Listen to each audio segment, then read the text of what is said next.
AI 연구소입니다. 책을 읽거나 강의를 들었는데도 내용이 이해되지 않을 때가 있습니다. 설명에 어려운 전문 용어가 많거나 이미 알고 있어야 할 기초 내용을 건너뛰기 때문입니다. 같은 내용을 여러 번 읽어도 머릿속에 들어오지 않으면 공부에 자신감까지 떨어질 수 있습니다. 이럴 때 챗GPT에게 자신의 수준을 알려주고 다시 설명해달라고 요청할 수 있습니다. 어려운 내용을 쉬운 말로 바꾸고 실제 사례와 연습 문제를 만들어 공부할 수 있습니다. 이번 영상에서는 챗GPT를 개인 공부 도우미처럼 활용하는 7가지 방법을 알아보겠습니다. 1부. 자신의 현재 수준부터 알려주세요. 챗GPT는 사용자가 어느 정도 알고 있는지 자동으로 판단하지 못합니다. 그래서 단순히 인공지능을 설명해줘라고 질문하면 너무 어렵거나 너무 단순한 답이 나올 수 있습니다. 먼저 자신의 수준을 알려주세요. 나는 인공지능을 처음 배우는 초보자야. 컴퓨터 용어를 거의 모르기 때문에 아주 쉽게 설명해줘. 기본 개념은 알고 있지만 실제 활용 방법은 잘 몰라. 이처럼 말하면 설명의 난이도를 조절할 수 있습니다. 배우는 목적도 알려주면 좋습니다. 시험을 준비하는 것이 아니라 생활에서 이해할 정도로 배우고 싶어. 블로그 글을 쓰기 위해 핵심 개념을 알고 싶어. 다른 사람에게 설명할 수 있을 정도로 이해하고 싶어. 공부의 목적이 분명하면 필요하지 않은 내용을 줄이고 중요한 부분을 중심으로 배울 수 있습니다. 2부. 어려운 설명은 더 쉬운 말로 바꾸세요. 챗GPT의 첫 번째 답변이 어렵다면 이해하지 못한 채 넘어가지 마세요. 바로 다시 요청하면 됩니다. 전문 용어를 빼고 쉬운 말로 설명해줘. 한 문장을 짧게 나누어 설명해줘. 중학생도 이해할 수 있는 수준으로 바꿔줘. 예를 들어 인공지능의 학습 원리를 설명받았는데 어려운 단어가 많다면 이렇게 말할 수 있습니다. 머신러닝, 데이터와 알고리즘이라는 단어부터 각각 쉽게 설명해줘. 모르는 단어를 하나씩 나누어 질문하면 전체 개념도 이해하기 쉬워집니다. 좋은 공부는 어려운 설명을 억지로 외우는 것이 아닙니다. 자신이 이해할 수 있는 말로 바꾸어 의미를 정확하게 아는 것입니다. 3부. 실제 사례와 비유를 요청하세요. 설명만 들어서는 이해되지 않는 내용도 실제 사례를 보면 쉽게 알 수 있습니다. 챗GPT에게 다음처럼 요청해 보세요. 일상생활에서 볼 수 있는 사례를 하나 넣어줘. 컴퓨터를 잘 모르는 사람도 이해할 수 있는 비유로 설명해줘. 잘못 사용한 경우와 올바르게 사용한 경우를 비교해줘. 예를 들어 인공지능이 자료를 학습한다는 개념을 요리 연습에 비유할 수 있습니다. 많은 요리법을 본 사람이 새로운 재료를 보고 어떤 요리를 만들지 예상하는 것처럼 설명할 수 있습니다. 하지만 비유는 실제 개념과 완전히 같지는 않습니다. 다음 질문도 함께 사용하는 것이 좋습니다. 이 비유가 실제 개념과 다른 부분도 알려줘. 비유의 한계를 함께 확인하면 지나치게 단순하게 이해하는 문제를 줄일 수 있습니다. 4부. 한 번에 한 단계씩 배우세요. 처음부터 전체 내용을 한꺼번에 설명받으면 정보가 너무 많을 수 있습니다. 챗GPT에게 학습 순서를 만들어 달라고 요청하세요. 이 내용을 처음 배우는 사람이 알아야 할 순서를 5단계로 나누어 줘. 첫 번째 단계만 먼저 설명하고 내가 이해했다고 하면 다음 단계로 넘어가 줘. 예를 들어 챗GPT 사용법을 공부한다면 다음 순서로 나눌 수 있습니다. 첫 번째, 질문 입력 방법. 두 번째, 답변을 다시 수정하는 방법. 세 번째, 사진과 파일을 사용하는 방법. 네 번째, 사실을 확인하는 방법. 다섯 번째, 개인정보를 보호하는 방법.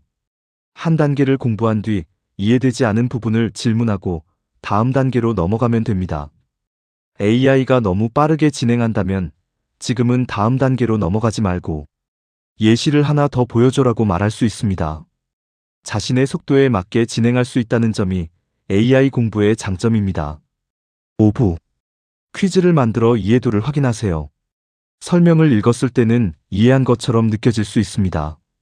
하지만 직접 문제를 풀어보면 무엇을 정확히 알고 무엇을 헷갈리는지 알 수 있습니다.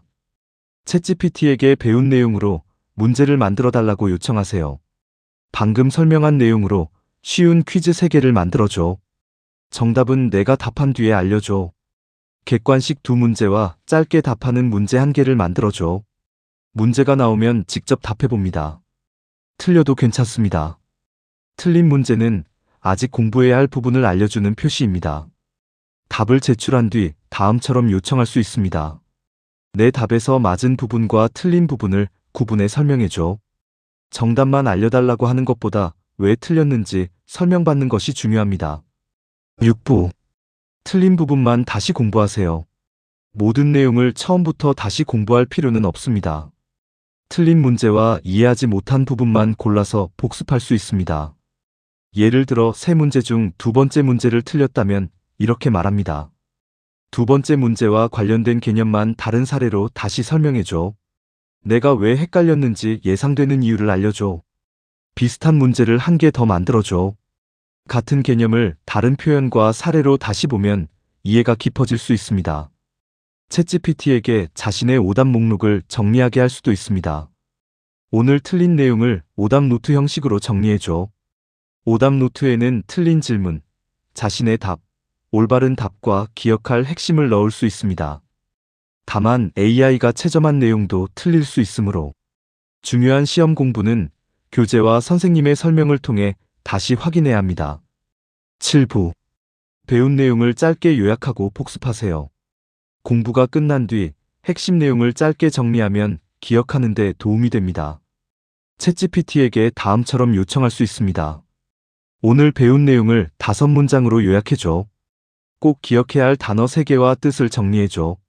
내일 다시 볼 수 있도록 1분 복습 자료를 만들어줘. 긴 설명 전체를 다시 읽기보다 핵심 요약과 오답만 확인할 수 있습니다. 자신이 직접 요약한 뒤 AI에게 점검을 요청하는 방법도 좋습니다. 내가 이해한 내용을 지금부터 설명할 테니 틀린 부분이 있는지 확인해줘. 자신의 말로 설명할 수 있다면 내용을 어느 정도 이해했다는 뜻입니다.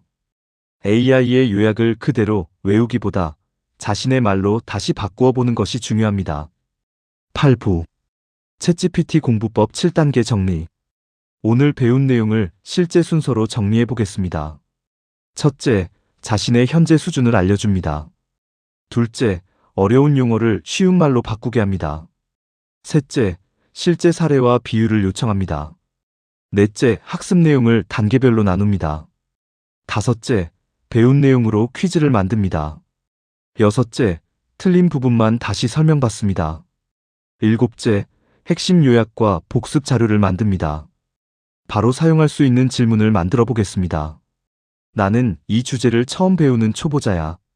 어려운 전문 용어는 줄이고 실제 생활 사례를 넣어 설명해줘. 내용을 4단계로 나누고 첫 번째 단계부터 알려줘.